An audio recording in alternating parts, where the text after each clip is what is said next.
On October 20th, 2020, the spacecraft ventured to a small crater in the asteroid's northern hemisphere.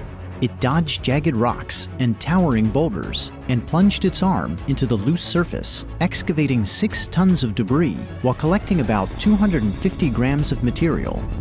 OSIRIS-REx stowed its bounty and closed its sample return capsule. It bid farewell to Bennu in May 2021, embarking on a 1.2 billion-mile cruise back to Earth. Now, 2 years and 4 months after leaving Bennu, OSIRIS-REx is closing in on the place where its journey began. On September 24th, the spacecraft will approach to nearly 63,000 miles from Earth. It will power up and release its sample return capsule at 4:42 a.m. Mountain Time. The capsule must be jettisoned within a narrow time frame and at just the right angle to hit its target, an area of roughly 250 square miles in Utah's West Desert. Once the capsule is away, OSIRIS-REx will fire its thrusters to avoid colliding with Earth. At 8:42 a.m., the capsule will streak into the atmosphere at a blistering 27,000 miles per hour. It will race across the western U.S. and begin to glow with heat, allowing infrared trackers on the ground to chart its progress. As it pushes deeper into the atmosphere, the capsule will rapidly decelerate, subjecting the Bennu samples to a punishing 32 Gs.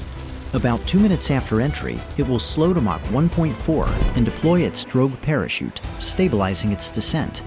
The capsule will enter special use airspace at 8:46 a.m., almost 10 miles above the Department of Defense Utah Test and Training Range.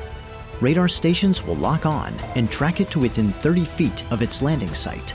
At 8:50 a.m., the capsule will extract and deploy its main parachute 1 mile above the ground. It will make its final descent at a leisurely 11 miles per hour, like a marathon runner savoring a victory lap, before touching down in the desert soil at 8:55. After ground teams retrieve the capsule, the Bennu samples will be taken to NASA's Johnson Space Center in Houston, Texas.